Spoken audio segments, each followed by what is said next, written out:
आज anode rays पढ़ाएंगे। छवि पूछ रही है E/M रेशियो बता दीजिए कैथोड रेस के लिए जो हम लोगों ने निकाला था।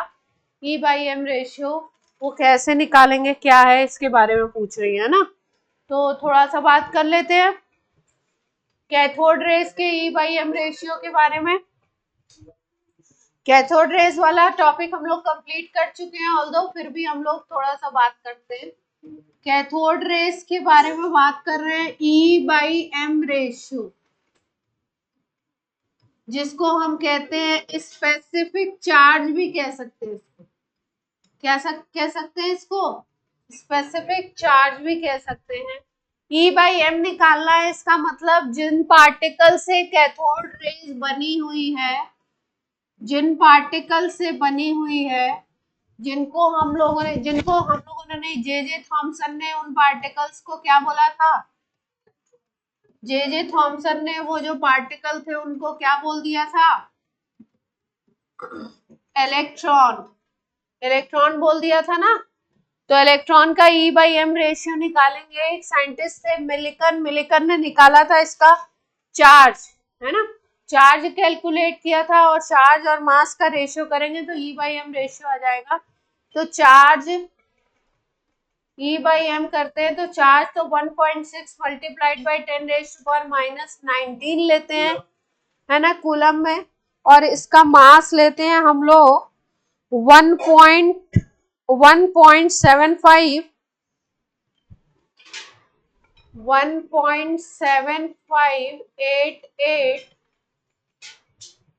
मल्टीप्लाइड बाई 10⁻,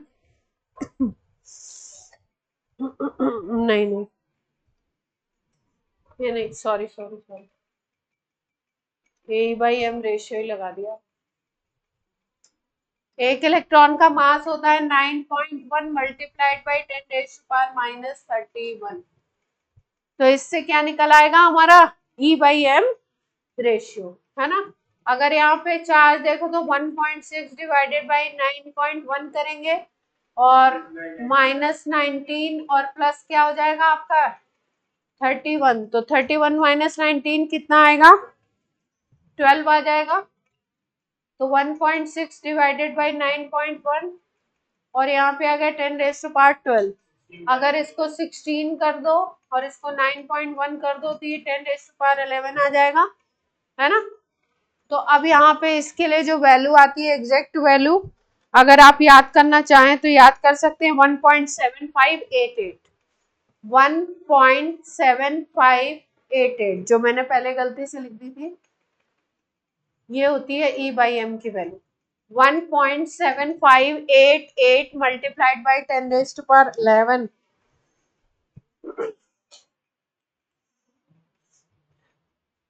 ये E/M की वैल्यू आती है कूलाम पर केजी में, क्योंकि मास हमने यहाँ पे किस में लिया है, केजी में। छवि बात क्लियर है?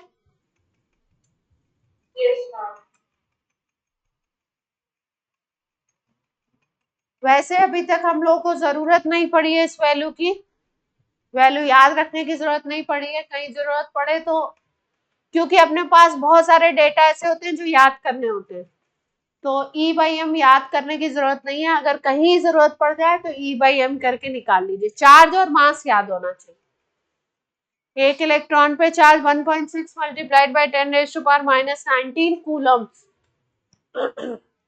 और मास होता है 9.1 मल्टीप्लाइड बाई 10⁻31 kg। तो चार्ज और मास तो याद रखना है अपने को। हाँ, यहाँ पे केजी में लेते हैं। E/M के कूलाम पर केजी में निकलता है, केजी में नहीं, कूलाम पर केजी में, ऊपर कूलाम है ना। अब हम लोग आज बात करते हैं, लास्ट क्लास में भी बात करी थी, एनोड रेस की बात की थी ना, एनोड रेस की डिस्कवरी की बात हुई थी, गोल्डस्टीन ने करा। और गोल्डस्टीन ने क्या किया, परफोरेटेड कैथोड ले लिया। ऐसा कैथोड लिया जिसमें कि होल्स थे और पीछे की तरफ जिंक सल्फाइड की क्या कर दी, कोटिंग कर दी ग्लास ट्यूब के ऊपर। एक्सपेरिमेंट सेम था गोल्डस्टीन और क्रुक्स का, लेकिन ऑब्जर्वेशन थोड़ा सा अलग हो गया।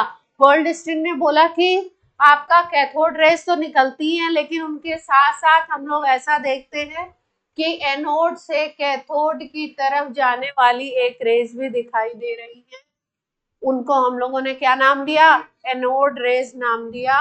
और क्योंकि वो कैथोड की तरफ जा रही है, इसका मतलब वो किससे बनी होंगी? पॉजिटिव पार्टिकल से मिलके बनी होंगी। परफोरेटेड कैथोड में बीच बीच में होल्स थे, पोर्स थे, इसीलिए इन रेज को हमने कैनाल रेज भी बोला। हमने बोला अगर ये मान लो हमने कैथोड ऐसे पाइप जैसा चौड़ा सा लगाया है, तो उसमें अगर होल होगा तो एक कैनाल जैसी बन जाएगी ना, एक कैनाल बन जाएगी, इसलिए इसका नाम पॉजिटिव रेज, एनोड रेज या कैनाल रेज। पॉजिटिव रेज भी बोला था, एनोड रेज भी बोला था, या कैनाल रेज, 3 नाम दिए थे। ये स्लाइड नोट कर ली थी आपने लास्ट क्लास में, ठीक है। अब आगे चलते हैं, चलिए सेकेंड पॉइंट पे आते हैं। ये देखो एक्सपेरिमेंट में दिखाया गया है, ये इलेक्ट्रॉन है आपका, है ना, इधर अल्फा पार्टिकल और प्रोटॉन जाएंगे, और ये बीच में न्यूट्रॉन है। ये इधर अगर देखो तो ये पॉजिटिव प्लेट है, और ये कौन सी प्लेट है? नेगेटिव। पॉजिटिव प्लेट की तरफ कौन झुक रहा है? ये पॉजिटिव प्लेट है। पॉजिटिव प्लेट की तरफ कौन टिल्ट हो रहा है? इलेक्ट्रॉन। इलेक्ट्रॉन के पाथ को अगर ट्रेस किया जाए तो इलेक्ट्रॉन थोड़ा सा टिल्ट हो रहा है, किस तरफ? पॉजिटिव प्लेट की तरफ। और अल्फा पार्टिकल और प्रोटॉन जो होते हैं वो पॉजिटिव चार्ज वाले होते हैं, इसलिए वो उनका पाथ अगर ट्रेस करो तो नेगेटिव प्लेट की तरफ जाते हैं, है ना। न्यूट्रॉन जो अभी डिस्कवरी की, अब हम लोग बात करेंगे न्यूट्रॉन की भी, तो वो जो होता है वो न्यूट्रल होता है, उसके ऊपर कोई चार्ज नहीं होता, इसलिए वो स्ट्रेट लाइन में सीधे चला जाएगा, है ना, ना पॉजिटिव प्लेट की तरफ जाएगा ना नेगेटिव प्लेट की तरफ, इसीलिए बोला जाएगा कि ये न्यूट्रॉन कैसा होता है? न्यूट्रल। चलिए पहले एनोड रेज की कुछ बात कर लेते हैं, फिर ये एक्सपेरिमेंट आएगा अपना, रदरफोर्ड और ये वाला करेंगे ना।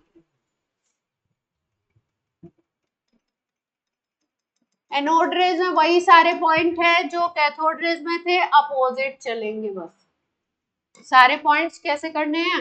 अपोजिट। तो थोड़ा शॉर्ट शॉर्ट में करेंगे, वहां पे डिटेल में करा था ना हमने। Properties of anode rays. Online अगर कोई वॉइस क्लियरिटी की कोई बात होगी तो आप मैसेज करिएगा, आपकी तो आएगी, हमारी में प्रॉब्लम होगी तो बोलिए। प्रॉपर्टीज ऑफ एनोड रेज की बात कर रहे हैं। सबसे पहला, जैसे कैथोड रेज स्ट्रेट लाइन में चलती थी, वैसे ये भी कैसे चलती हैं? Moves in straight line. जैसे लाइट चलती है स्ट्रेट लाइन में, वैसे ही ये भी कैसे चलती हैं? Straight line, linear path. Moves towards cathode, cathode की तरफ जाती हैं, और कैथोड होता है नेगेटिव चार्ज, कैथोड की तरफ जाती हैं, इसका मतलब बोलोगे आप कि ये किससे बनी हुई है? Means made of positive particles. इसमें किसी को कोई दिक्कत? किससे बनी हुई है? Made of positive particles. और बाद में इन्हीं पॉजिटिव पार्टिकल्स को अगर मान लीजिए हम लोग इस ट्यूब में, ये परफोरेटेड कैथोड था होल वाला, और ये अपना एनोड है, अगर हम लोग इस ट्यूब में भर देते हैं हाइड्रोजन गैस, कौन सी गैस भर रहे हैं पूरे सिस्टम में? हाइड्रोजन। सिस्टम वही लगाना है, वैक्यूम पंप, हाई वोल्टेज, इसके अंदर लो प्रेशर, पूरा वही सिस्टम लगाना है। अगर हाइड्रोजन गैस फिल करते हो तो जो पॉजिटिव पार्टिकल निकलता है उसको बाद में नाम दिया गया प्रोटॉन। क्या नाम दिया गया? प्रोटॉन। तो हाइड्रोजन गैस अगर आप फिल करोगे तो एनोड रेज उस समय जो निकलेंगी वो जिन भी पार्टिकल से मिलके बनी होंगी उन पार्टिकल्स को क्या नाम दे दोगे? प्रोटॉन। उन पार्टिकल्स को क्या नाम दोगे? प्रोटॉन। कैथोड रेस के केस में ट्यूब के अंदर कोई भी गैस लीजिए, नेगेटिव जो पार्टिकल निकलता है, हाँ लो प्रेशर, नेगेटिव जो पार्टिकल निकलता है वो हमेशा क्या होता है? इलेक्ट्रॉन होता है। लेकिन हाइड्रोजन गैस के केस में, हाइड्रोजन गैस अगर लोगे तो एनोड रेस जो निकलेगी उसमें जो पार्टिकल होगा उसका नाम क्या होगा? प्रोटॉन होगा। लेकिन अगर गैस चेंज करोगे तो दूसरा, ये बैटरी लगा रखी है। हाँ हाँ, हाइड्रोजन गैस के लिए निकलेगा तो उसको प्रोटॉन बोलोगे, और किसी के लिए देखोगे तो उसको पॉजिटिव पार्टिकल केवल नाम दो। हाइड्रोजन, हाँ हाइड्रोजन के लिए क्यों बोलते हैं? क्योंकि हाइड्रोजन टूटती है H में, और फिर ये जो हाइड्रोजन होता है इसमें से एक इलेक्ट्रॉन निकलता है तो बनता है H+, और इसी को हम क्या नाम देते हैं? प्रोटॉन। इसी को क्या कहते हैं? प्रोटॉन। सेकेंड पॉइंट में ये थर्ड में, इसी को क्या कहते हैं हम लोग? प्रोटॉन। हाइड्रोजन, आपको पता है हाइड्रोजन क्या होता है आपका? हाइड्रोजन होता है 1H1। इसमें 1 इलेक्ट्रॉन होता है, 1 प्रोटॉन होता है और 0 न्यूट्रॉन होता है। अगर इसमें से आप एक इलेक्ट्रॉन को माइनस कर देते हो तो क्या बचेगा? ये चला गया, ये है नहीं पहले से, तो क्या बचेगा? 1 प्रोटॉन।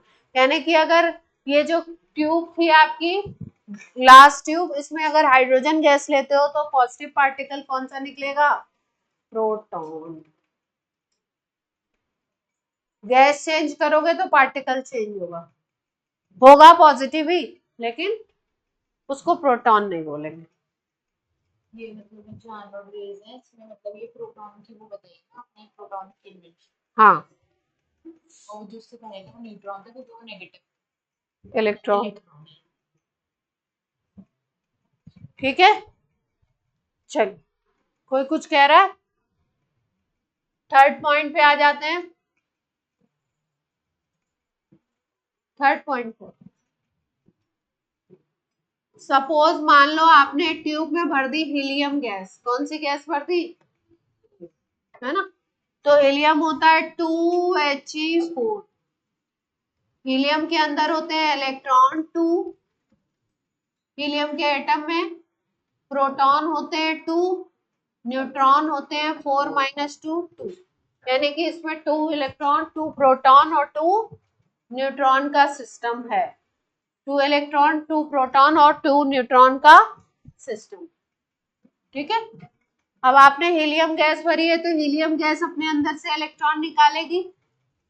हीलियम गैस अपने अंदर से इलेक्ट्रॉन निकालेगी तो क्या बन सकता है? ये He+ बन सकता है ना। तो अब की बार जो पार्टिकल बनेगा वो हीलियम बनेगा, है ना। पहले क्या बना था? H+ बना था, उसको प्रोटॉन बोले थे।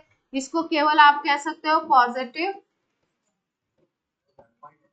पार्टिकल। हाँ ये थर्ड, अगर दो निकालेंगे तो वही बात।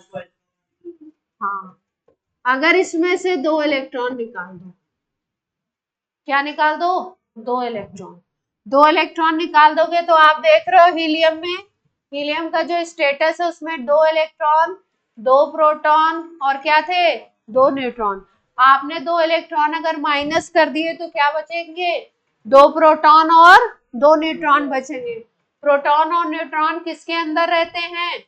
जो हमने प्रीवियस थ्योरी पढ़ी है उसमें हमने क्या पढ़ा? न्यूक्लियस के अंदर रहता है प्रोटॉन और न्यूट्रॉन। ठीक है, तो अगर हीलियम एटम से 2 इलेक्ट्रॉन माइनस करते हो तो क्या बनेगा? बोलते हैं हीलियम का न्यूक्लियस बनता है। क्या बनता है?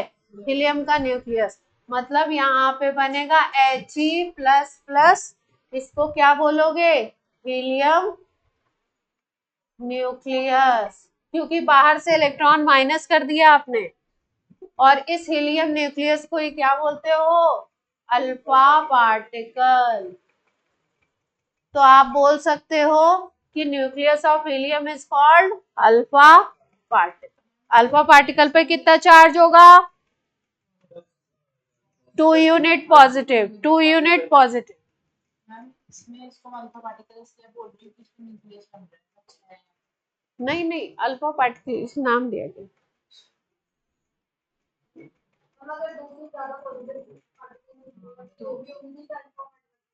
नहीं भाई, +1 को तो नहीं बोला हमने, +3 को भी नहीं, +2 के लिए स्पेसिफिक है।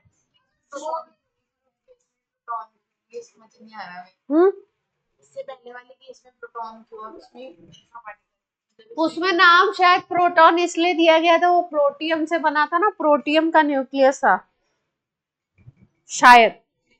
आई डोंट नो कि प्रोटॉन ही नाम क्यों दिया, क्योंकि 1H1 को हम लोग प्रोटियम कहते थे ना। हाइड्रोजन के 3 आइसोटोप होते हैं, 1H1, 1H2, 1H3। एक को प्रोटियम बोलते हैं, दूसरे को ड्यूट्रियम और तीसरे को बोलते हैं ट्राइटियम या ट्राइशियम, है ना। तो प्रोटियम में अगर आपने एक इलेक्ट्रॉन निकाल दिया तो अब क्या बचा उसके पास? न्यूट्रॉन पहले से नहीं था, इलेक्ट्रॉन आपने माइनस कर दिया तो 1 प्रोटॉन बचा, इसलिए इसको क्या नाम दिया हमने? प्रोटॉन, है ना। मैंने कहीं पढ़ा नहीं है, मैंने अंदाजे से बताया कि शायद इसलिए बोला हो।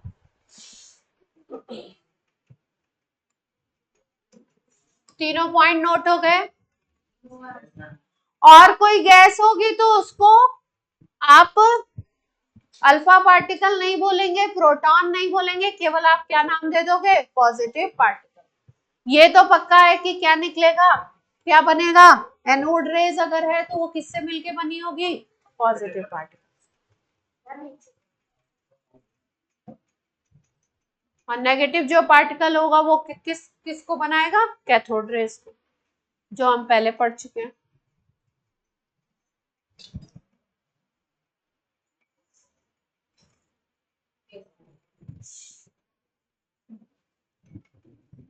फोर्थ पॉइंट में पढ़ लेते हैं E/M रेशियो के बारे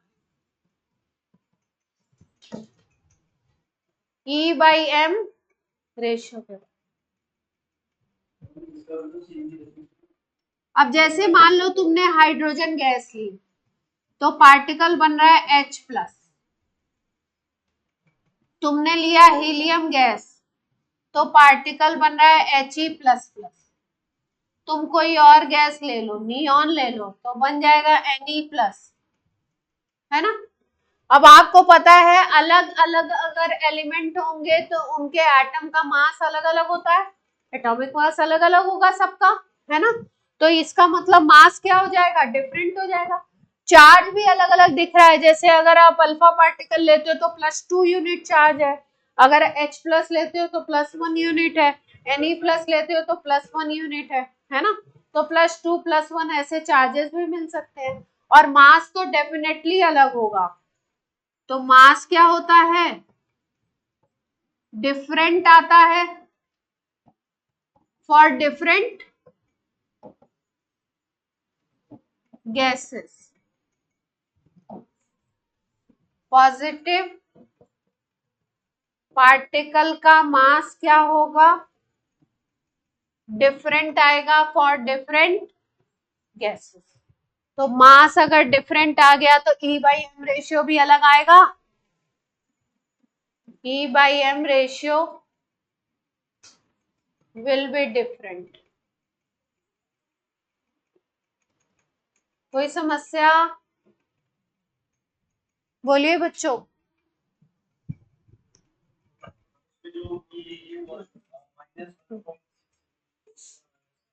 प्लस होता है, वैल्यू में माइनस प्लस नहीं लेते यहाँ पे E/M निकालते हो। चार्ज प्रोटॉन और इलेक्ट्रॉन का सेम होता है।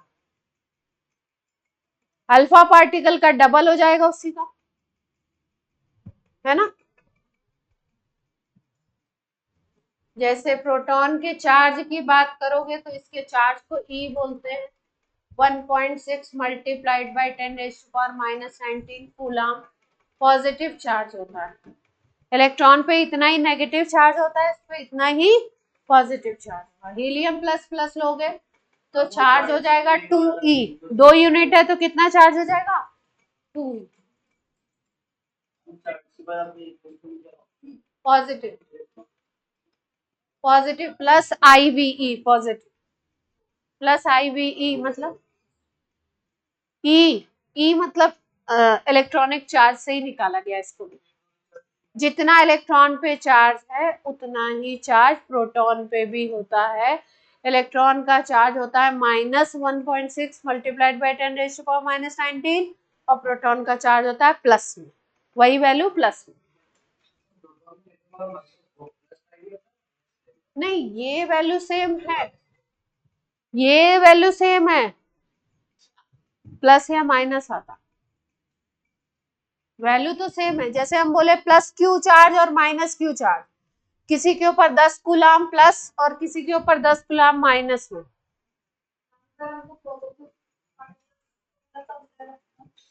हाँ तो पॉजिटिव ही तो ले रहे हैं इसका चार्ज, लो भाई पॉजिटिव लगा देते। हैप्पी,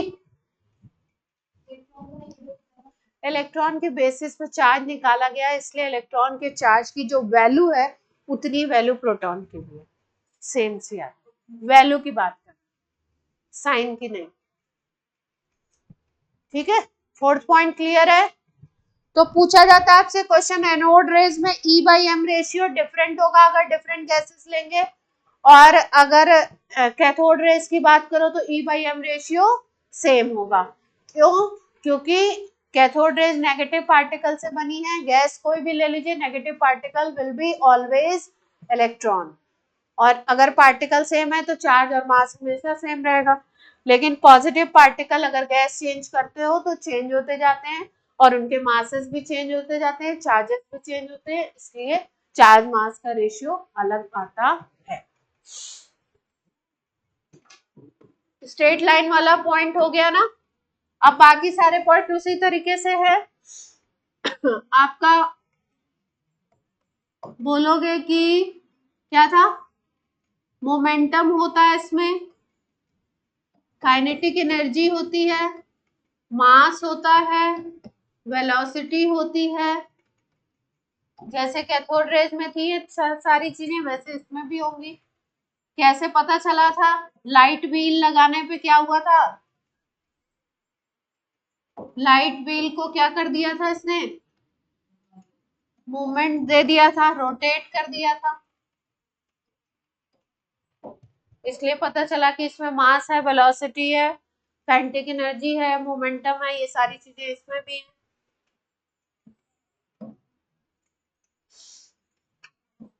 हीटिंग इफेक्ट है, पतली सी फॉइल लगा दो तो उसको क्या करेगा, पतली फॉइल लगा देंगे तो उसको थोड़ा सा क्या कर देगा, टेम्परेचर बढ़ा देगा, इसका मतलब हीटिंग इफेक्ट है। अगर रास्ते में लगा दो एनोड रेज के तो इसलिए पता लगा हीटिंग इफेक्ट। 6th पॉइंट,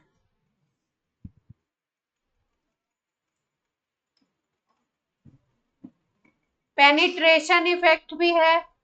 अगर पतली पन्नी है तो उसको क्या करेगा, पार करके आगे निकल जाएगा।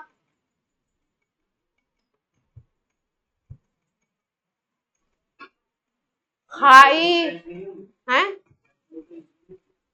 कैथोड रेज में भी तो होता है पेनिट्रेशन, बताया था। हाई मेल्टिंग पॉइंट वाला अगर एलिमेंट बीच में लगा दो तो क्या प्रोड्यूस करती है ये भी एक्स रेज प्रोड्यूस कर सकती है। सारे पॉइंट सेम है, बस वो मैग्नेटिक फील्ड और इलेक्ट्रिक फील्ड में अलग डायरेक्शन होगा, बाकी सारे पॉइंट जो उसमें थे ना वही होंगे, ये सारे थे उसमें। अगर हाई इलेक्ट्रिक फील्ड लगाओगे तो क्योंकि पॉजिटिव पार्टिकल है तो किस तरफ घूमेगी, नेगेटिव प्लेट की तरफ। हाई इलेक्ट्रिक फील्ड लगाओगे तो moves towards negative plate. Cathode rays में हम लोगों ने बात करी थी, अगर हाई मैग्नेटिक फील्ड लगाते थे तो नॉर्थ की तरफ घूमती थी, तो ये किसकी तरफ घूमेगी एनोड रेज, साउथ की तरफ। अगर हाई मैग्नेटिक फील्ड लगा दो, ऑनलाइन बात क्लियर है? Yes ma'am. Yes ma'am. उसके अपोजिट चल रहे हैं हम लोग, मूव्स टुवर्ड्स साउथ पोल। किस तरफ जाएगी? साउथ पोल की तरफ। हाँ नोट कर लीजिए, हम रुके हुए हैं।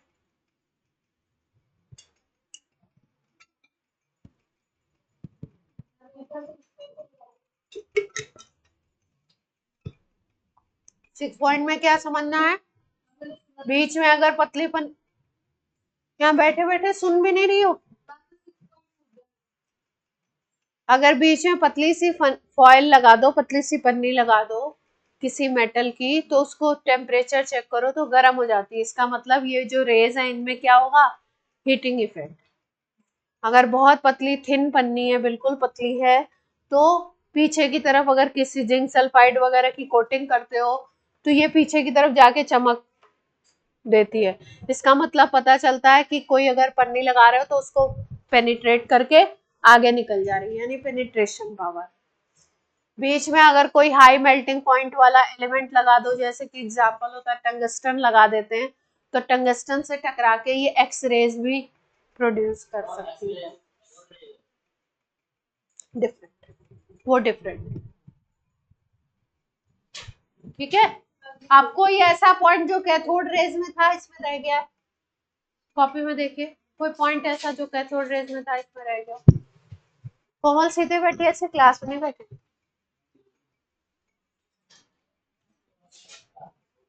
सारे हो गए, देख लीजिए। रोटेशन वाला था, ये कौन सा था? मोमेंटम काइनेटिक एनर्जी वाला था। हाँ शीदा,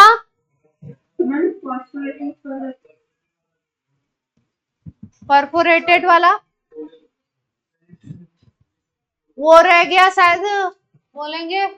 ये लिख लो एक पॉइंट कि इफ भी, वो हो चुका है वैसे।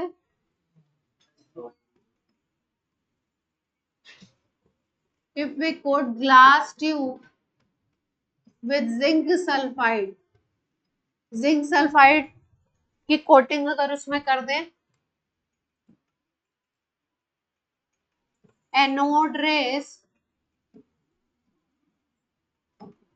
will produce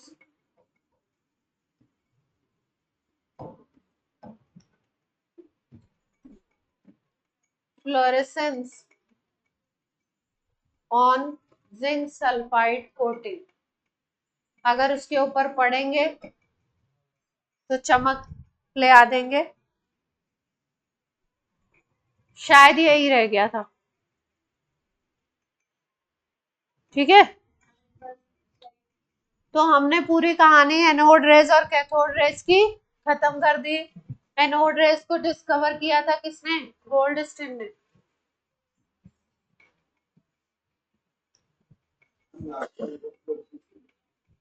बस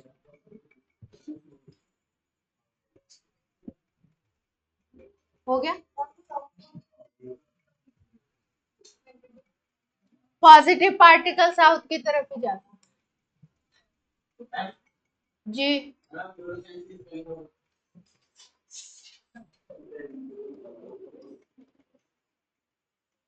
RESCENCE,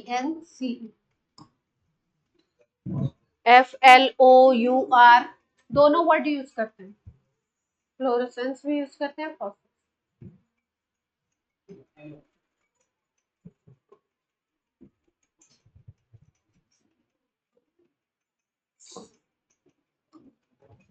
फॉस्फोरेसेंस। आई थिंक कोई तो ये, आई थिंक बायो का वर्ड है ये। वो पढ़ते हैं ना अपन, पढ़ते हैं, पता नहीं पढ़ते हैं या नहीं। जुगनू देखा आपने? जुगनू है ना, उसका उसका जो इफेक्ट होता है उसको शायद बोलते हैं। चलिए, डिस्कवरी प्रोटॉन की भी हो गई, एनोड रेस की भी हो गई, कैथोड रेस की भी हो गई और इलेक्ट्रॉन की भी डिस्कवरी हो गई है ना। 3-4 चीजों की डिस्कवरी हो गई एक साथ कर ली हम लोग ने। अब हम लोग किसकी पढ़ने जा रहे हैं? न्यूट्रॉन की डिस्कवरी। न्यूट्रॉन की डिस्कवरी पढ़ेंगे। न्यूट्रॉन को डिस्कवर किसने किया था?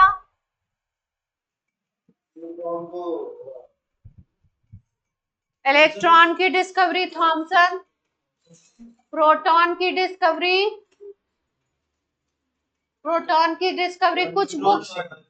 कुछ बुक्स गोल्डस्टीन कहती हैं, कुछ बुक्स कहती हैं रदरफोर्ड, है ना। बोर्ड तो थे ही नहीं, कहां से आ गए इसमें।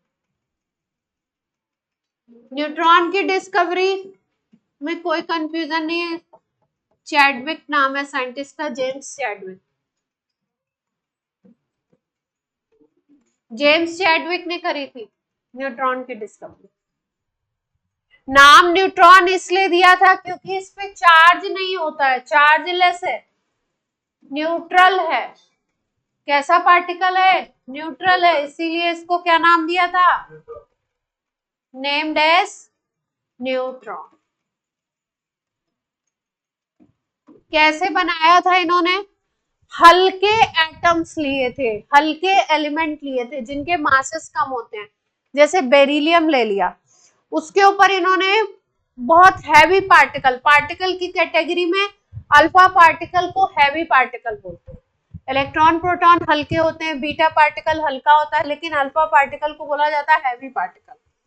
तो हल्के एटम्स लिए, हल्के एटम्स जैसे बेरिलियम ले लिया, बेरिलियम के ऊपर अल्फा पार्टिकल्स बम्बार्ड करा दिए, मतलब उसके ऊपर फेंके गए अल्फा पार्टिकल। ठीक है, तो ऐसा देखा गया कि जो बेरिलियम का न्यूक्लियस है वो किसी और एलिमेंट में कन्वर्ट हो जाता है और एक न्यूट्रल पार्टिकल्स उसमें से और निकलते हैं। उन न्यूट्रल पार्टिकल्स को बोला गया न्यूट्रॉन। क्या नाम दिया इन्होंने? न्यूट्रॉन। तो क्या किया था इन्होंने एक्सपेरिमेंट में अपने? किया था bombardment of alpha particle on beryllium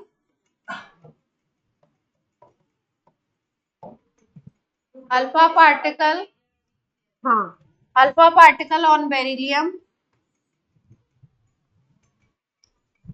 a neutral particle emerges from it called neutron। एक न्यूट्रल पार्टिकल निकला था, उसको क्या बोला था इन्होंने? न्यूट्रॉन। नोट कर लीजिए,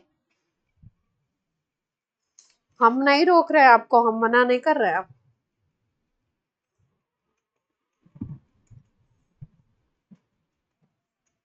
इसका रिएक्शन है 4B9, बेरिलियम को लिखते हैं 4B9, अल्फा पार्टिकल डाला इस पे 2He4, जिसने बना लिया 6C12, कार्बन का एटम बनाया और न्यूट्रॉन बनाया। न्यूट्रॉन को लिखते हैं 0N1, न्यूट्रॉन को लिखा जाता है 0N1।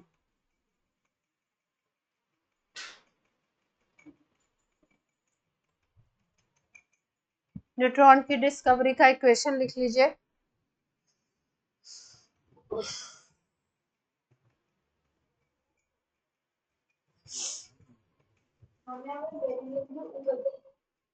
हम्म, 9, 4B9 एटॉमिक मास है, 4B9 2He4 gas 6C12 plus 0N1, neutron को लिखते हैं 0N1। न्यूट्रल पार्टिकल मिला,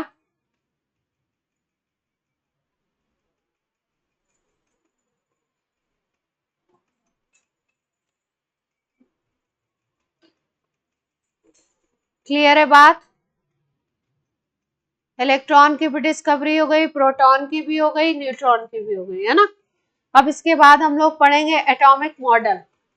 एटॉमिक मॉडल का मतलब इलेक्ट्रॉन, प्रोटॉन, न्यूट्रॉन। न्यूट्रॉन तो थोड़ा बाद में भी डिस्कवर हुआ था, इनकी डिस्कवरी हो गई। अब साइंटिस्ट ने बोला कि जैसे मान लो हमें अपना घर बनाना है, तो हमने एक लैंड ली और उसके बाद हमने देखा कि वहां पे क्या हम नक्शा बना सकते हैं।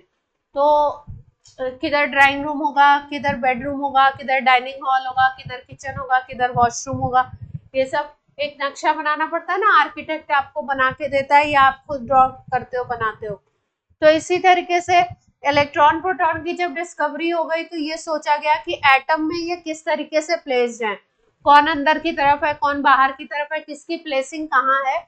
उसके लिए, उस प्लेसिंग के लिए बोला गया, क्या बनाए गए, एटॉमिक मॉडल। सोचा गया कि एटम का कुछ मॉडल भी होना चाहिए कि इलेक्ट्रॉन प्रोटॉन क्या एक ही पॉइंट पे बैठे हुए हैं, इलेक्ट्रॉन प्रोटॉन क्या अलग अलग जगह पे रहते हैं, अगर हैं तो कहाँ पे हैं, उनका क्या नाम दिया जाए। ये सारी चीजों को जब डिस्कस किया गया, तो उसको नाम क्या दिया गया, एटॉमिक मॉडल। हाँ, उस मॉडल को डिस्कवर करते करते ही न्यूक्लियस की डिस्कवर। ठीक है, नोट हो गया सबको। तो हेडिंग डालिए, एटॉमिक मॉडल पे आ जाते हैं। एटॉमिक मॉडल, इलेक्ट्रॉन प्रोटॉन की डिस्कवरी के बाद, न्यूट्रॉन की अभी डिस्कवरी नहीं हुई थी, उसके पहले ही सोचा जाने लगा कि इलेक्ट्रॉन प्रोटॉन एटम के अंदर कैसे रहते होंगे। उसको बोला गया एटॉमिक मॉडल। तो arrangement of particles in atom is called atomic model. उसको हम लोग क्या कहते हैं, एटॉमिक मॉडल। जैसे हमें घर बनाना है, तो आर्किटेक्ट पेपर पे आपको एक मॉडल बना के देता है, ऐसे ऐसे ऐसे ऐसे बनाना है, ठीक है। तो एटम का भी क्या सोचा गया, एटॉमिक मॉडल। सबसे पहला एटॉमिक मॉडल के बारे में सोचा था जे थॉमसन ने, इसलिए उनके मॉडल को याद रखते हैं, ऑल्दो वो मॉडल गलत था, ठीक है, लेकिन याद इसलिए रखते हैं, किसी ने उस बारे में सबसे पहले सोचा है, तो उसको याद रखना तो बनता ही है। तो सबसे पहला मॉडल हम लोग कौन सा पढ़ने वाले हैं, Thompson model. First one is Thompson model.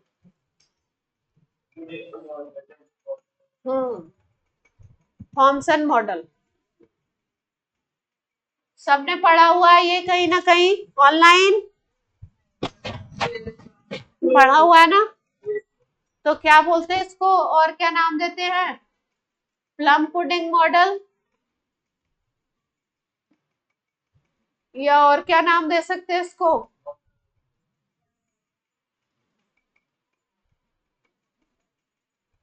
क्या बोला गया, बोला गया कि एटम के अंदर जो पॉजिटिव पार्ट है वो उस तरीके से फैला हुआ है, डिस्ट्रीब्यूटेड है, इवनली डिस्ट्रीब्यूटेड है, जैसे कि वाटरमेलन में जो रेड पार्ट होता है वो। अगर वाटरमेलन आप कट करो तो रेड पार्ट होता है इसमें,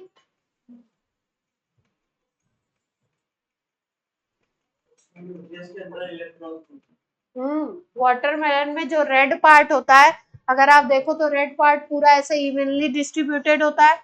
तो थॉमसन ने बोला कि जैसे वाटरमेलन का रेड पार्ट पूरा इवनली डिस्ट्रीब्यूटेड है, उसी तरीके से एटम में जितना पॉजिटिव पार्ट है, पॉजिटिव पार्ट बाद में क्या बोला गया, प्रोटॉन बोला गया ना पॉजिटिव पार्ट को, तो जितना भी पॉजिटिव पार्ट है वो पूरे एटम में इवनली डिस्ट्रीब्यूटेड है।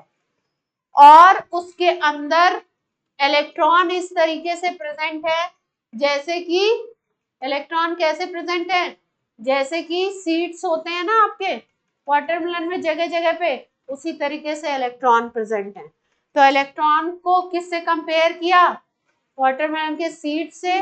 और जो रेड पार्ट था, रेड जो पार्ट था उसको किससे कंपेयर किया, बोला एटम का जितना टोटल पॉजिटिव पार्ट है वो रेड पार्ट की तरह इवनली डिस्ट्रीब्यूटेड है। बात समझ आ गई क्या? 2 पॉइंट में लिखेंगे, 2 ही पॉइंट है इस मॉडल में। पहला पॉइंट लिख लीजिए, मनस्वी समझ आई बात? Positive part of atom is evenly distributed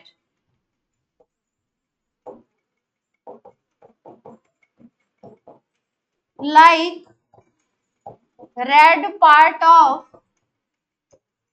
watermelon, जिसको हम लोग खाते हैं ना।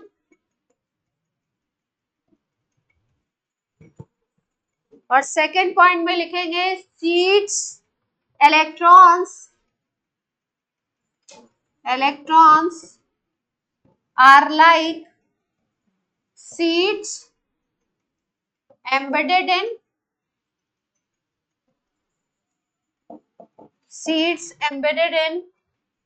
क्या बोलेंगे इसके, ये वाले पार्ट को क्या बोलेंगे? पल्प बोल दें, रेड पार्ट ही लिख देते हैं हम। पल्प बोलते हैं उसको तो पल्प लिख दीजिएगा, मुझे पता नहीं क्या बोलते हैं रेड पार्ट को। थॉमसन ने अपने मॉडल में बस इतनी बात बताई कि एटम का सारा पॉजिटिव पार्ट उसी तरीके से इवनली डिस्ट्रीब्यूटेड होता है जैसे कि रेड पार्ट होता है उसमें। वाटरमेलन को जब बीच से कट करते हो तो रेड पार्ट पूरी जगह पे होता है ना बराबर से, और सीड्स उसमें बीच बीच में होते हैं, उसी तरीके से इलेक्ट्रॉन होते हैं उसमें पॉजिटिव पार्ट।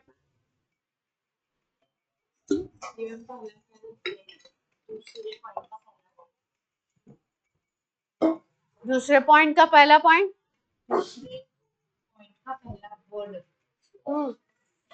कहाँ है? पॉजिटिव पार्ट, दूसरे का लिखा हुआ इलेक्ट्रॉन। ऑनलाइन बात समझ आ गई क्या?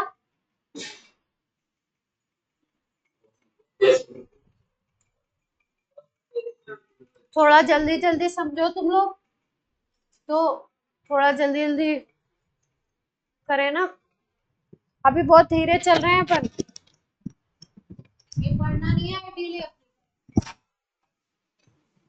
पढ़ना नहीं तो भाग में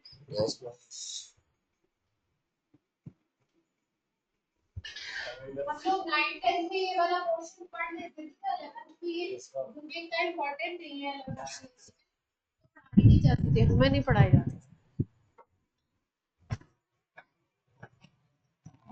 मतलब हमारे टीचर बोलते थे ये तो शुरू के मॉडल तो खुद से पढ़ के आ जाओ, पढ़े तो है तुमने, ऐसे बोलते पढ़े तो है खुद से पढ़ के आ जाओ, क्योंकि बहुत कुछ है अभी आगे, पिक्चर अभी बाकी है। ठीक है, तो थॉमसन मॉडल के बाद अब कौन सा मॉडल आएगा? अब बात करेंगे अगले मॉडल की। चलिए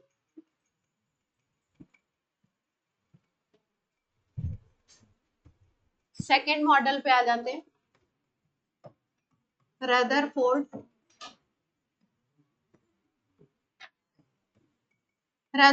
मॉडल। इस मॉडल को बोलते हैं न्यूक्लियर मॉडल, प्लेनेटरी मॉडल भी कहते हैं।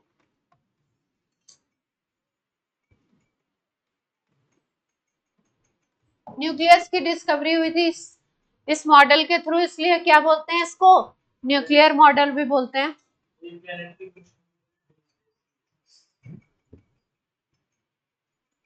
मोशन के ऊपर बेस्ड नहीं है,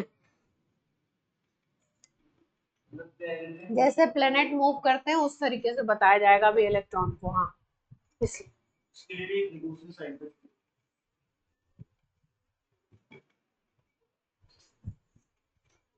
तो फिजिक्स में पढ़ोगे प्लेनेटरी मोशन को, कंपेयर करेंगे यहाँ पे, बट प्लेनेट के मोशन के लिए एक फिजिक्स में साइंटिस्ट पढ़ोगे आप लोग, आई थिंक, पता नहीं, ग्रेविटेशन 11th में है, ग्रेविटेशन पढ़ोगे ना 11th में, जब अभी नहीं पढ़ा होगा तो शुरू ही हुआ होगा, तो ग्रेविटेशन पढ़ेंगे तो पढ़ेंगे एक साइंटिस्ट, क्या नाम है उनका, कैप्लर्स लॉ पढ़ोगे। चलो रदरफोर्ड ने एक एक्सपेरिमेंट करा था बड़ा अच्छा सा, उसको बोलते हैं Rutherford alpha particle scattering experiment.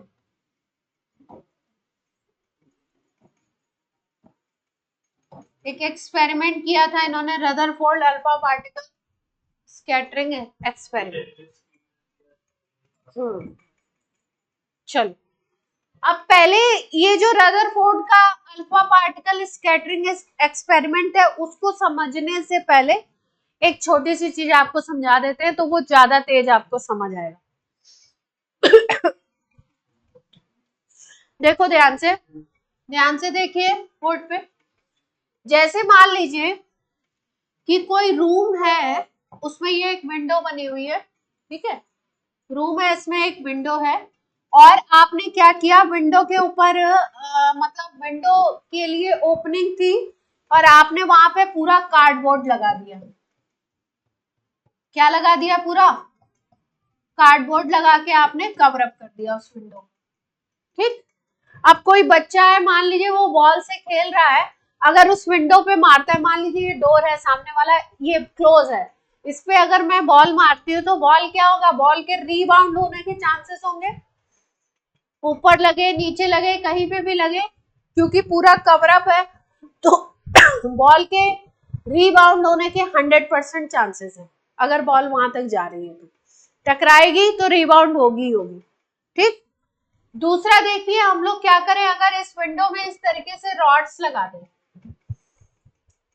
है ना, ये कार्डबोर्ड नहीं लगाया आपके पास, जो खाली विंडो के लिए स्पेस मैकेनिक ने, मतलब जिसने मकान बनाया था उसने दिया था, वहां पे हमने खिड़कियों में ऐसे लोहे के रॉड्स लगा दिए, बीच में गैप दे दिए, तो बॉल अगर रॉड पे टकराएगी तो रीबाउंड होगी, पर अगर बीच से खाली स्पेस से टकराएगी तो कहाँ निकल जाएगी? ये आगे निकल जाएगी, है ना।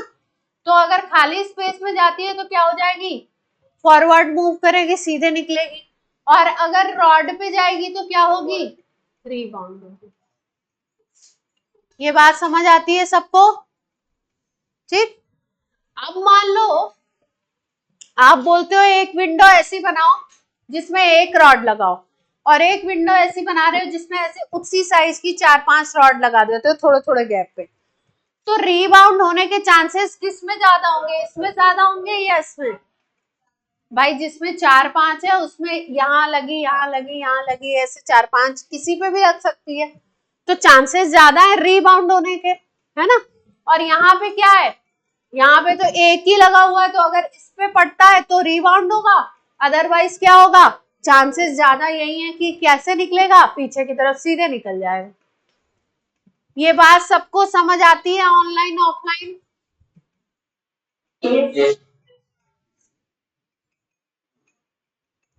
क्योंकि इन्होंने अपना पूरा एक्सपेरिमेंट इसी बात पे बेस्ड होके बनाया, ठीक। अब देखो ध्यान से, दूसरी चीज तुमको समझा दूं, अगर कोई पॉजिटिव चार्ज वाला पार्टिकल है और वो दूसरे पॉजिटिव चार्ज वाले पार्टिकल से टकराता है, अगर ये इससे टकराएगा तो होता है रिपल्शन। क्या होता है? रिपल्शन। अगर कोई पॉजिटिव चार्ज वाला नेगेटिव चार्ज वाले से टकराता है तो कौन सा फोर्स लगता है? अट्रैक्शन। ये बात सबको पहले से मालूम है, ठीक। रिपल्शन होगा या क्या होगा? अट्रैक्शन होगा। अब आ जाते हैं अपने एक्सपेरिमेंट, ठीक। एक्सपेरिमेंट में क्या करा इन्होंने,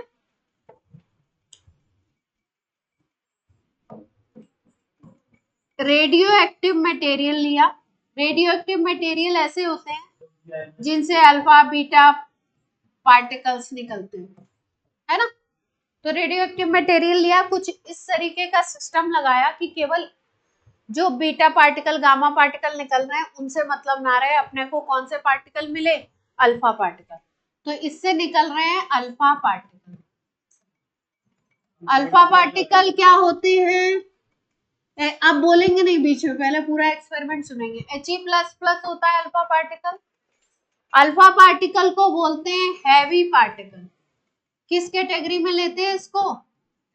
हैवी पार्टिकल की कैटेगरी में लेते हैं। ये अल्फा पार्टिकल इस ब्लॉक से, रेडियो एक्टिव मटेरियल के ब्लॉक से निकल रहे हैं और यहाँ पे इन्होंने सामने लगा दिया गोल्ड फॉयल। सामने की तरफ इन्होंने क्या लगाया?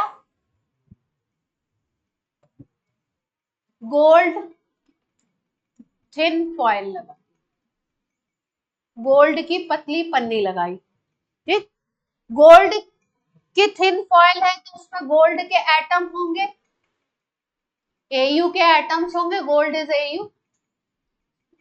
गोल्ड की पतली पन्नी है तो उसमें Au के एटम्स होंगे। ठीक, अब ये बोलते क्या है, अपने एक्सपेरिमेंट में इन्होंने क्या देखा? इन्होंने बोला कि हम लोग बहुत ज्यादा नंबरों, हजारों में ये अल्फा पार्टिकल इस पे फेंक रहे हैं। अल्फा पार्टिकल जा रहे हैं इससे, ये वाले ब्लॉक से, रेडियो एक्टिव ब्लॉक से खूब सारे अल्फा पार्टिकल इधर जा रहे हैं। मान लो 20,000, 50,000 इस तरीके से नंबर में अल्फा पार्टिकल इस पे जा रहे हैं। ठीक, तो इन्होंने बोला कि हम लोग ये देखते हैं कि ज्यादातर जो अल्फा पार्टिकल, मान लो तुमने 50,000 डाले तो 50,000 में से, ऐसा बोला 20,000 में से करीब करीब मैक्सिमम जो अल्फा पार्टिकल थे, ज्यादा से ज्यादा अल्फा पार्टिकल वो सीधे निकल गए। कैसे निकल गए? सीधे निकल गए। अब आपको मैंने सिखाया कि कोई भी पार्टिकल अगर किसी चीज से रीबाउंड नहीं होगा, टकराएगा नहीं तो रीबाउंड नहीं होगा, तो सीधे निकलेगा। जहां खाली जगह थी वहीं से तो सीधे निकला। तो पहले पॉइंट में इन्होंने इंटरप्रिटेशन दिया कि अल्फा पार्टिकल जितने भी हमने बम्बार्ड कराए, फेंके, उनमें से मैक्सिमम अल्फा पार्टिकल सीधे निकल गए। इसका मतलब एटम का ज्यादा पार्ट खाली है। एटम में ज्यादा क्या है? खाली स्पेस है, एम्प्टी। ठीक, फिर बोला कुछ ऐसे थे, ज्यादातर मैक्सिमम जो थे वो कैसे निकल गए आपके? सीधे निकल गए, स्ट्रेट। कुछ ऐसे थे जो एक्यूट एंगल पे डिफ्लेक्ट हुए, कुछ ऐसे थे जो ऑब्ट्यूज एंगल पे डिफ्लेक्ट हुए, है ना? कुछ 90 डिग्री से कम पे, कुछ 90 डिग्री से ज्यादा पे, है ना? और मैक्सिमम जो थे वो कैसे निकले? स्ट्रेट निकले। तो मैक्सिमम स्ट्रेट निकल गए, कुछ आपके एक्यूट एंगल से गए। अब कोई चीज अगर रीबाउंड हो रही है तो इन्होंने बोला कि अगर रीबाउंड हो रहा है पार्टिकल, इसका मतलब आपने अल्फा पार्टिकल डाला है जो पॉजिटिव है। अगर पार्टिकल रीबाउंड हो रहा है इसका मतलब कौन सा फोर्स लग रहा है? रिपल्सन फोर्स लग रहा है, तभी तो रीबाउंड हो रहा है, बैक जा रहा है। तो बैक जा रहा है, इसका मतलब इन्होंने बोला कि एटम के अंदर जरूर कोई पॉजिटिव पार्ट है। पहला पॉइंट बोला बहुत सारा पार्ट एटम का कैसा है? खाली है, एम्प्टी है। दूसरा पार्ट बोला अगर पार्टिकल्स कुछ रीबाउंड हो रहे हैं तो बोला कि जो एटम है उसके अंदर पॉजिटिव पार्ट प्रेजेंट है। फिर उसके बाद हाँ, नेगेटिव कैसे होगा? नेगेटिव होगा तो अट्रैक्ट करेगा, वापस क्यों भेजेगा? और इन्होंने बोला कि 20,000 में से लगभग एक पार्टिकल ऐसा था जो क्या हो गया आपका 180 डिग्री पे वापस आ गया, है ना? जिस पास से गया था वापस आ गया, है ना? तो बोला कि 20,000 में से अगर केवल एक ही जा रहा है, एक या दो आपके 180 डिग्री से वापस हो रहे हैं, रीबाउंड हो रहे हैं, इसका मतलब पॉजिटिव जो पार्ट है उसका वॉल्यूम, उसका एरिया बहुत छोटा है। क्योंकि अगर उसका वॉल्यूम ज्यादा होता पॉजिटिव पार्ट का तो वो ज्यादा से ज्यादा को क्या करता? 180 पे रीबाउंड करता। 180 पे रीबाउंड होने वाले पार्टिकल का नंबर 20,000 में से एक या दो है। इसका मतलब जो बीच में पॉजिटिव पार्ट है एटम के वो क्या है? बहुत छोटा है। और उसी पॉजिटिव पार्ट को रदरफोर्ड ने नाम दिया न्यूक्लियस। क्या नाम दिया? न्यूक्लियस। इसीलिए इस मॉडल को न्यूक्लियर मॉडल भी कहते हैं। बात समझ आई? अब एक एक पॉइंट लिखेंगे, करेंगे। डायग्राम बुक में भी बना होगा और छोटू सा जो मैंने बनाया वो बना भी सकते हैं आप।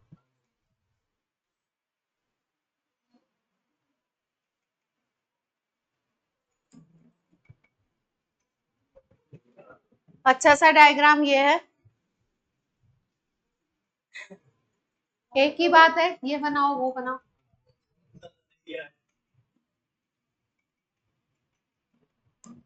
चलो ये बना लो, फिर इसके इंटरप्रिटेशन लिखते हैं।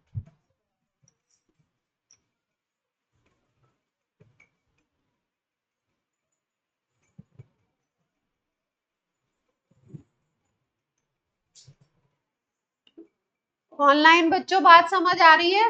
कोई दिक्कत तो नहीं है?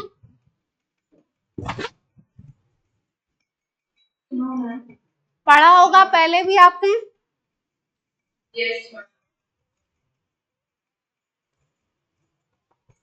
मैंने पढ़ाया था क्या आप लोगों को? मैंने नहीं पढ़ाया।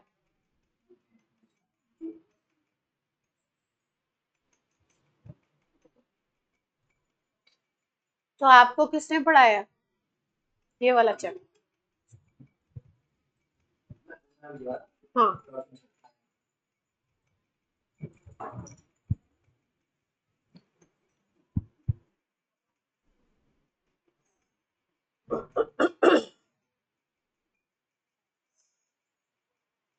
रफ सा बना लीजिए, समझ आना चाहिए आपको। कहीं डायग्राम बनाने नहीं आता है, यहाँ पर रफ बना लीजिए। बनाना तो है ही, ऐसा नहीं है, हवा में थोड़ी चलेगा।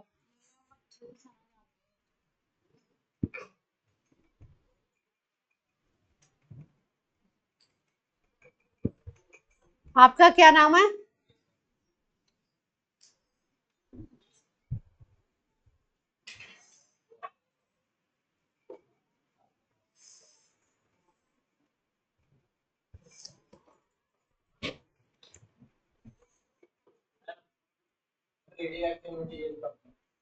रेडियो एक्टिव मटेरियल वो मटेरियल है जिनसे रेडिएशंस निकलते हैं, alpha beta gamma, radiations.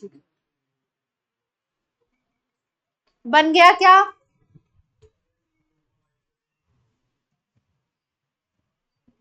Rutherford ने अपने एक्सपेरिमेंट में जो ऑब्जर्वेशन किए, बात नहीं, ऑब्जर्वेशन लिख लीजिए। एक्सपेरिमेंट में ऑब्जर्वेशन क्या क्या किया, क्या ऑब्जर्व किया, फिर उसके बाद इंटरप्रिटेशन करेंगे उसका क्या मतलब निकाला। ऑब्जर्व तो किया क्या क्या? Most of alpha particle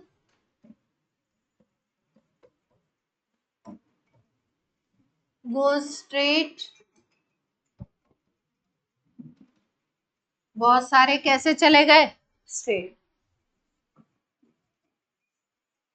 some fraction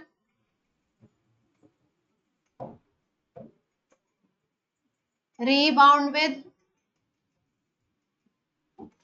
small angles,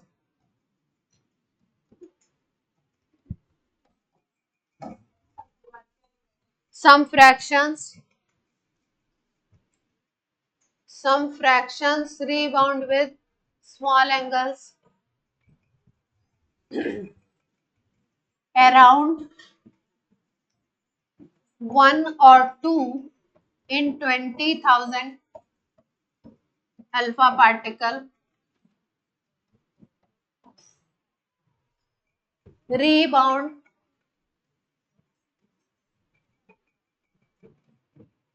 with 180 degree. Observe तो ये किया, तीन ही बातें ऑब्जर्व करी इन्होंने।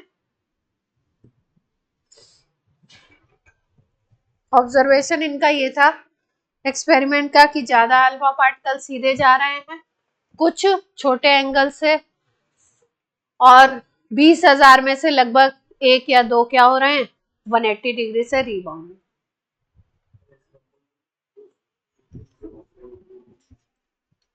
अब इन ऑब्जर्वेशन की बेसिस पे क्या इन्होंने कंक्लूजन दिया है ना, कंक्लूजन कर लेंगे।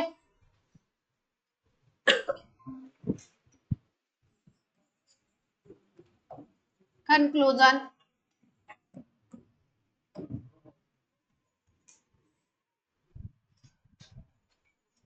वैष्णवी कोई दिक्कत तो नहीं आ रही है?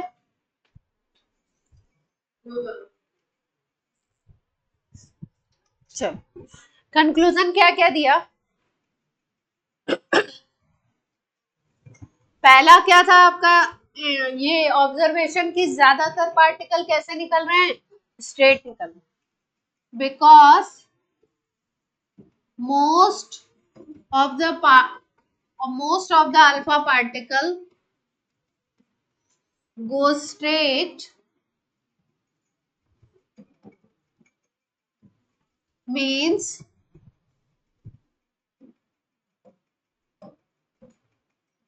most of the volume of atom is empty. ज्यादा वॉल्यूम एटम का क्या है? एम्प्टी है, खाली है.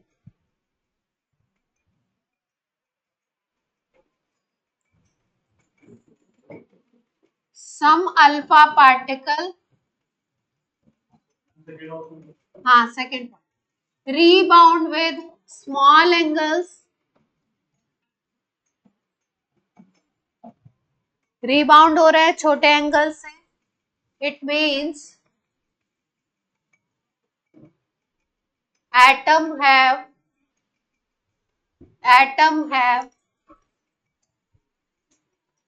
positive part. rebound होने से क्या पता लगा? पॉजिटिव पार्ट है उसमें एटम.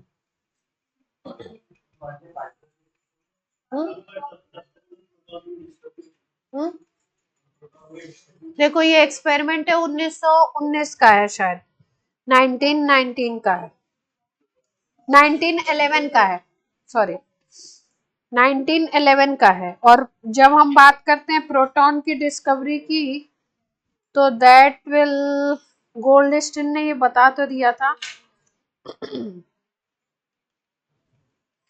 हाँ हो तो गई थी, बात तो सही है. 1866 का है गोल्डस्टीन का. क्या? Some alpha particle rebound with short में ऐसे लिखते हैं. हाँ नहीं आता होगा आप लोग को शायद. चलो मैं सिंपल विद लिख देती हूँ. ये एक, मतलब आप थोड़ा समझ लीजिए, मेरी आदत पड़ गई, ये साइन लैंग्वेज में शॉर्ट में ऐसे लिखते हैं विद, ऐसे विद है. लेकिन सबको नहीं आता है इसलिए मैंने विद लिख दिया. Third point,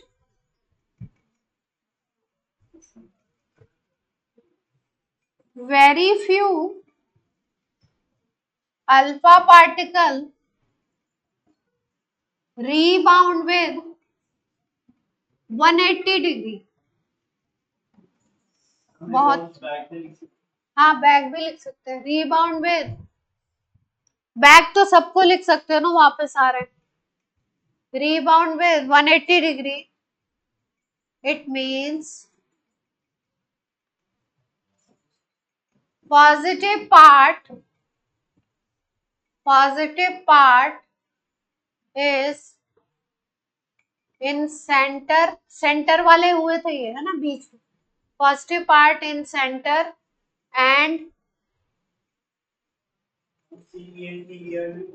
positive part CNTRE, positive part have small volume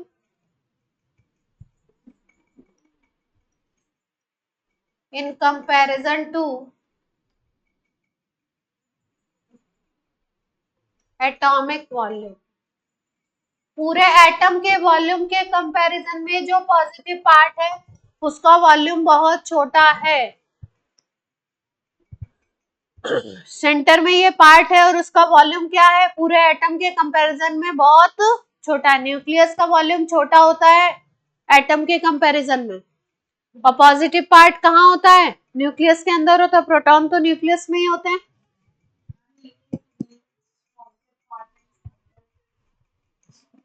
positive part बीच से ही डिफ्लेक्शन हुआ था, तो तो पॉजिटिव पार्ट सेंटर में है और सेंटर में जो पॉजिटिव पार्ट है उसका वॉल्यूम पूरे एटम के वॉल्यूम के कंपैरिजन में क्या है, बहुत कम है।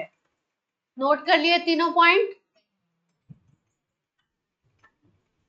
जल्दी से नोट कर लो।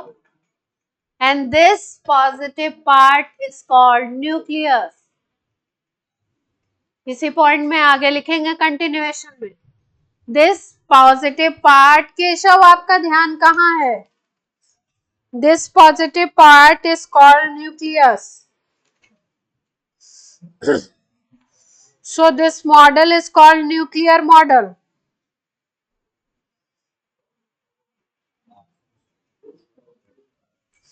This positive part is called nucleus.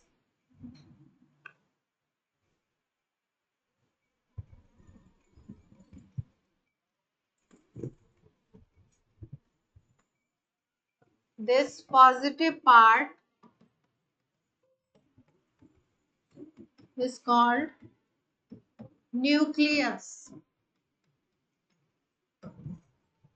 So this model is called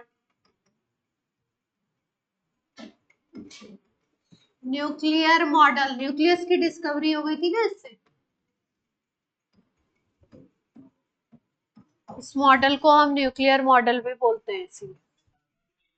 हाँ, थर्ड पॉइंट.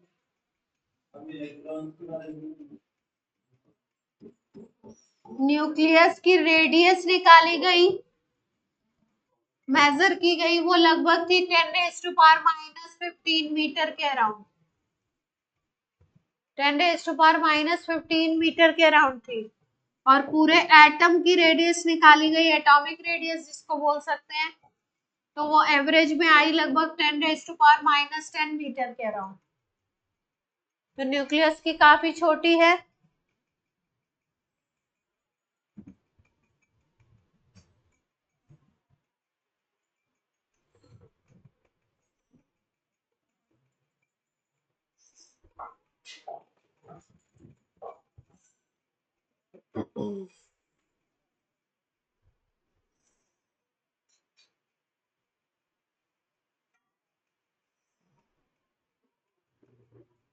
क्लियर है?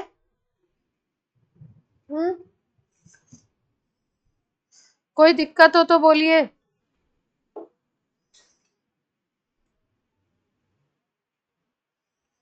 अपने मॉडल में इन्होंने ये भी बताया था कि जो इलेक्ट्रॉन होते हैं, जो इलेक्ट्रॉन हैं, इलेक्ट्रॉन आर रिवॉल्विंग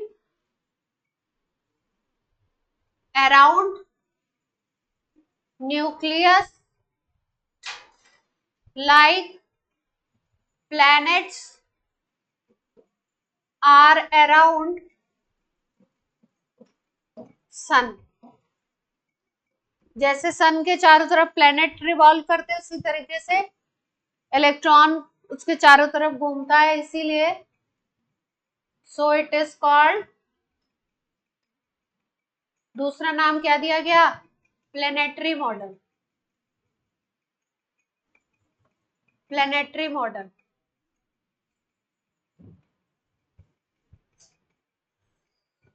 जैसे सन के अराउंड प्लेनेट घूमते हैं उसी तरीके से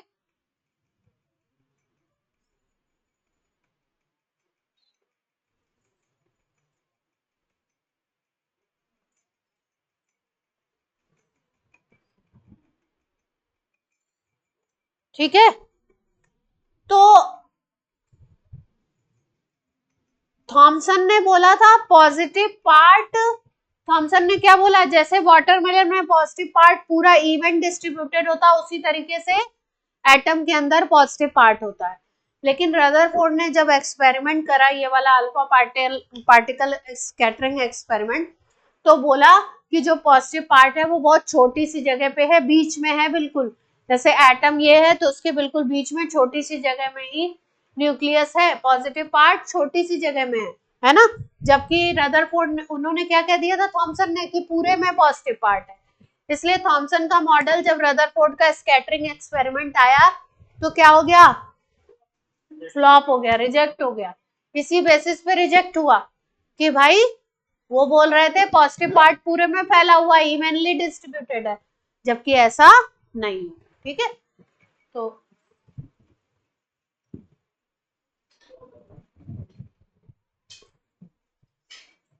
नोट लिख लीजिए, नोट, प्यारे बच्चों नोट लिख लीजिए। On the basis of Rutherford scattering experiment,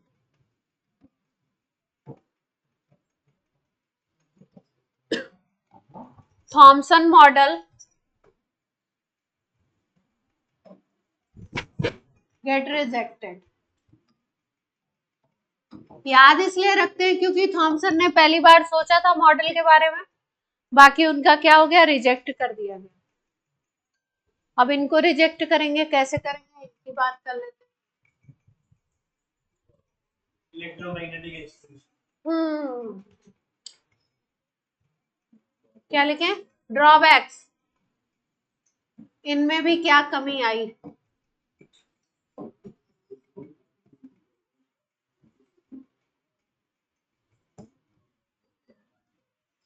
क्या एक्सप्लेनेशन है जयेश, कुछ बताना चाहते हैं, बताइए।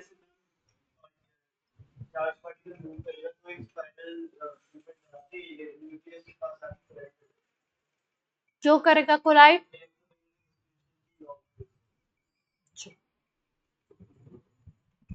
देखो पहले समझ लो, बात को समझ लीजिए, पहले बात को बोल रहे हैं। बीच में न्यूक्लियस है, न्यूक्लियस की डिस्कवरी हो गई, न्यूक्लियस के ऊपर पॉजिटिव चार्ज है, न्यूक्लियस पॉजिटिवली चार्ज है, बाहर इलेक्ट्रॉन रिवॉल्व कर रहा है, बाहर कौन रिवॉल्व कर रहा है, इलेक्ट्रॉन रिवॉल्व कर रहा है। ठीक, तो इलेक्ट्रॉन रिवॉल्व कर रहा है न्यूक्लियस के चारों तरफ। न्यूक्लियस के जब चारों तरफ इलेक्ट्रॉन रिवॉल्व करेगा तो ये पॉजिटिव है, ये नेगेटिव है, तो एक इलेक्ट्रिक फील्ड क्रिएट हो जाए। क्या क्रिएट होगा, इलेक्ट्रिक फील्ड, और ये इलेक्ट्रॉन इसमें मूव करेगा। तो कोई भी मूविंग पार्टिकल अगर किसी इलेक्ट्रिक फील्ड में मूव करता है, और मैग्नेटिक फील्ड, अर्थ का मैग्नेट भी होगा, तो मैग्नेटिक फील्ड भी होगा, इलेक्ट्रिक फील्ड और मैग्नेटिक फील्ड दोनों में अगर मूव कर रहा है कोई चार्ज पार्टिकल, मूव का मतलब उसमें कोई वेलोसिटी है, कोई चार्ज पार्टिकल किसी वेलोसिटी से अगर किसी इलेक्ट्रिक फील्ड और मैग्नेटिक फील्ड में मूव करता है, तो वो चार्ज पार्टिकल जो होता है वो कुछ इस तरीके से मूव करेगा कि जब वो सर्कुलर इस तरीके से मूव कर रहा है, तो मूव करते करते उसके जो एनर्जी होगी वो धीरे धीरे एनर्जी उसकी कम होती जाएगी। क्यों ऐसी कम होती है, क्योंकि जो ये इलेक्ट्रॉन है ये मैग्नेटिक फील्ड और इलेक्ट्रिक फील्ड दोनों के इन्फ्लुएंस में है, तो इसको हम लोग बोलते हैं इस समय इलेक्ट्रोमैग्नेटिक वेव, और ये अपने अंदर से एक तरीके के रेडिएशन निकालेगा। क्या निकालेगा, रेडिएशन निकालेगा। जब ये अपने अंदर से एक तरीके के, रेडिएशन का मतलब होता है एनर्जी, जब ये एनर्जी निकालेगा तो धीरे धीरे जब एनर्जी निकालेगा तो इसकी एनर्जी फाइनली क्या होती जाएगी, कम होती जाएगी, और जब एनर्जी कम होगी तो धीरे धीरे, जब एनर्जी कम होती है ना किसी चीज की, तो सर्कुलर पाथ पे या किसी भी पाथ पे जब वो रोटेट कर रहा है, रिवॉल्व कर रहा है, तो उसका रेवोल्यूशन का जो रेडियस है वो धीरे धीरे कम, जैसे जैसे एनर्जी वो बाहर निकालेगा वैसे वैसे रेडियस उसकी कम होती जाएगी।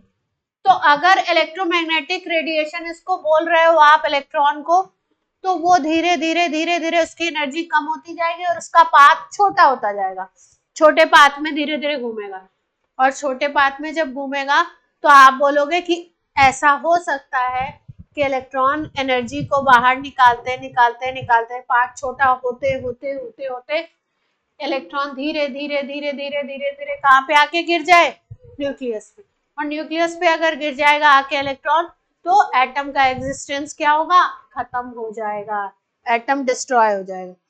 ठीक है, लेकिन एटम तो एग्जिस्ट करता है।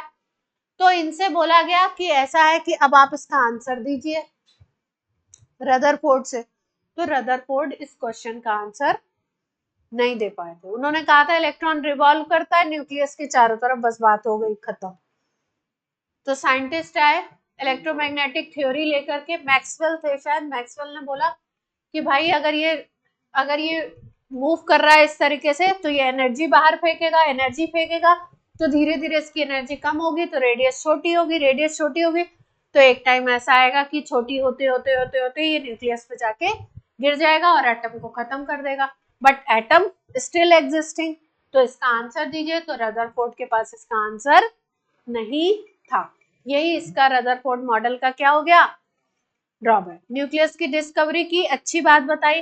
इलेक्ट्रॉन चारों तरफ रिवॉल्व करता है, वो भी सही प्रूफ हुआ, करता है, लेकिन उसके एग्जिस्टेंस पे बात आ गई कि आपके हिसाब से तो एग्जिस्ट करना ही नहीं चाहिए, तो इसका आंसर बताओ।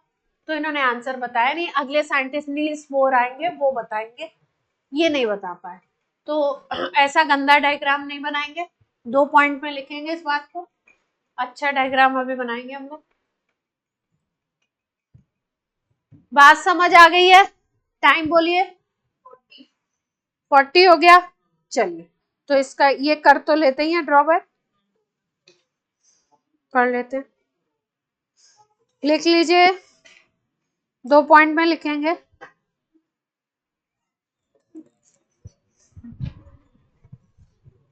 अकॉर्डिंग टू, नोट कर लीजिए, अकॉर्डिंग टू इलेक्ट्रोमैग्नेटिक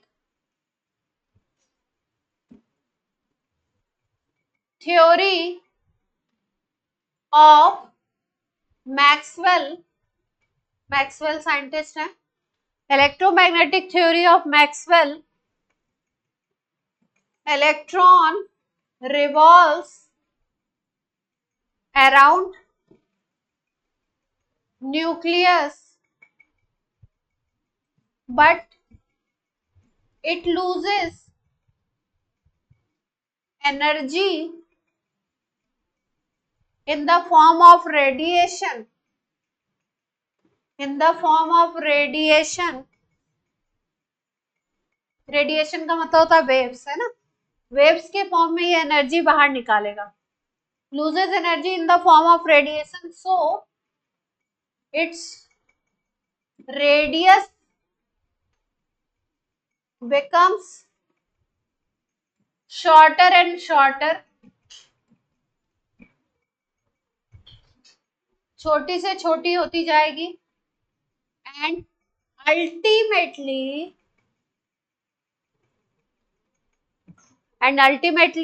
इलेक्ट्रॉन क्या करेगा, गिरने का मतलब क्या होता है, क्या लिखें, हाँ, electron fall on the nucleus and atom get destroyed,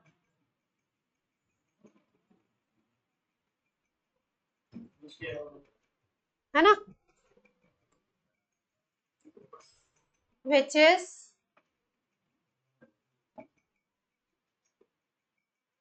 not really happens, not possible भी लिख सकते हैं, यही ड्रॉबैक हो गया, घूमते घूमते क्या हो गए, गिर जाएंगे न्यूक्लियस पे आके, न्यूक्लियस का पॉजिटिव, इलेक्ट्रॉन कहाँ है, इलेक्ट्रॉन है नेगेटिव, घूम रहा है, पाथ छोटा होता जा रहा है, छोटा होता जा रहा है, छोटा होता जा रहा है, आगे देखिए, बना दीजिए, इलेक्ट्रॉन का पाथ बना दीजिए,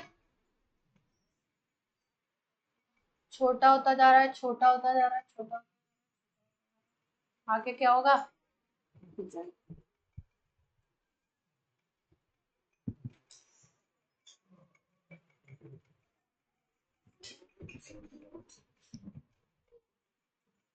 थैंक यू कौन बोलेगा, मैं, आप नहीं, अपनी मर्जी से नहीं चलेगा। आज के लिए इतना ही करेंगे, है ना, नेक्स्ट क्लास में करेंगे, थैंक यू।